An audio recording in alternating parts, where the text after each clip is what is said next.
이렇게 보시면 하루에 50만원씩 한 달 1,500만원 매출하셨을 때 발생하는 총 비용은. 안녕하세요. 요즘 길 다니다 보면 저가 커피숍 정말 많이 보이죠. 도대체 어느 정도의 매출이 나오고 또 그에 대한 순이익은 얼마나 나오길래 저렇게 많이 생기는 건지 궁금하지 않으신가요? 오늘 한번 제대로 알아보겠습니다.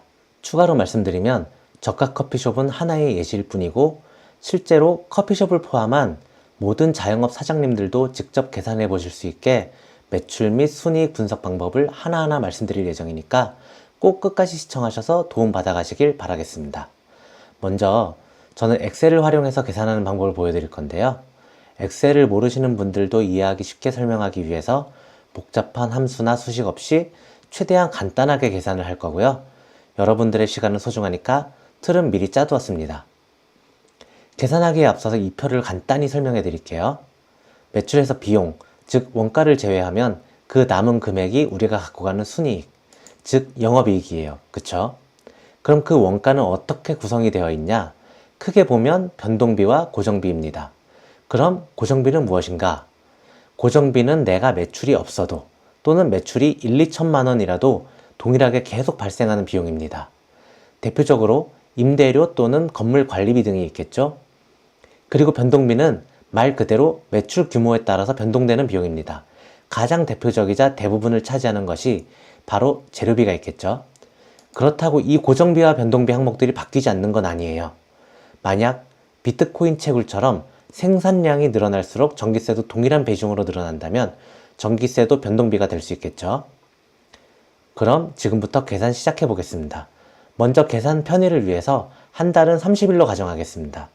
그럼 하루 매출 50만원이라면 한 달 매출은 50 곱하기 30, 즉 1,500만원이 나옵니다. 저가 커피숍 재료비는 조금씩 상이하겠지만 대부분 35%에서 40% 정도 보시더라고요.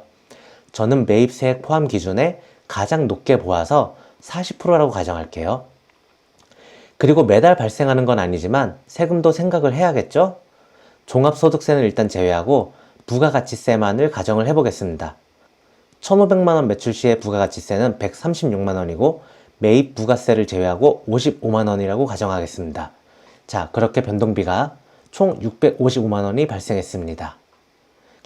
그럼 다음으로는 고정비를 알아보겠습니다. 매월 발생하는 항목들을 먼저 보겠습니다. 월세 10평 내외 기준 150만원에서 300만원 수준으로 지역이나 상권에 따라 다른데요. 저는 일단 250이라고 가정을 할게요. 다음은 프랜차이즈 월 회비. 조금씩 다르긴 하지만 평균 20만원 가정하겠습니다.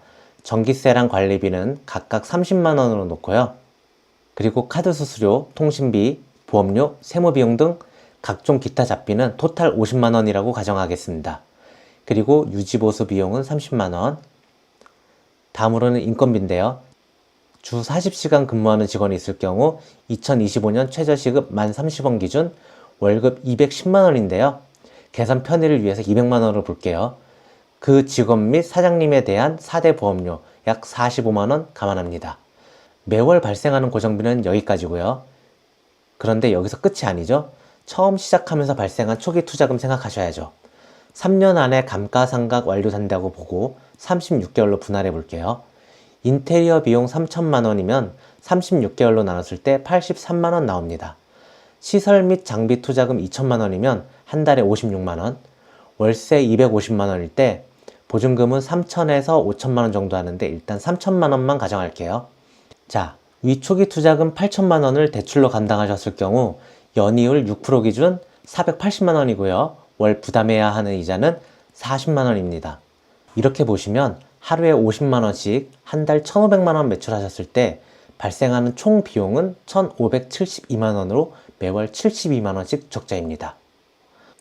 그런데 이건 거의 발생 비용을 최대치로 본 것이고요. 보증금은 일단 돌려받는 돈이니까 제외를 하고요. 대출도 없이 시작하셨다고 가정하시면 월 50만원 정도 남게 됩니다.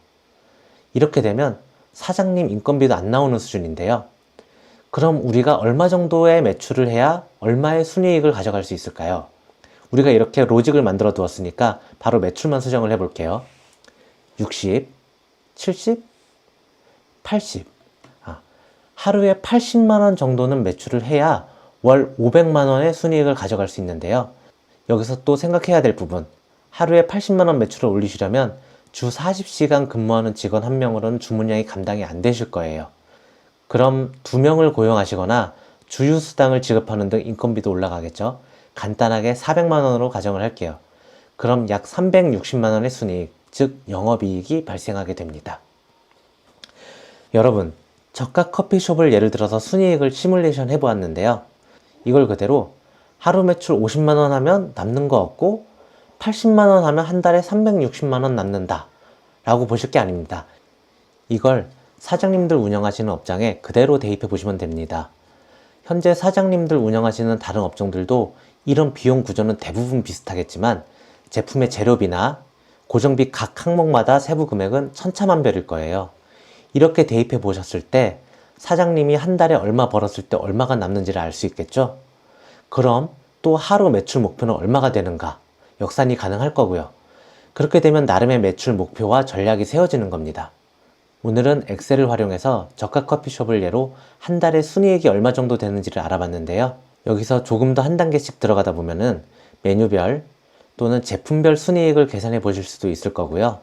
그럼 어떤 메뉴와 제품을 많이 팔아야 하는지, 무얼 프로모션 해야 하는지도 자연스럽게 알게 되실 겁니다. 나아가서는 제품별 또는 원재료별 재고도 이렇게 엑셀을 활용해서 관리가 가능한데요. 그런 것들은 다음 영상에서 하나씩 천천히 다뤄보겠습니다. 도움이 되셨다면 좋아요와 구독 부탁드리고요. 다음에 더 유익하고 도움될 수 있는 영상으로 찾아뵙겠습니다. 감사합니다.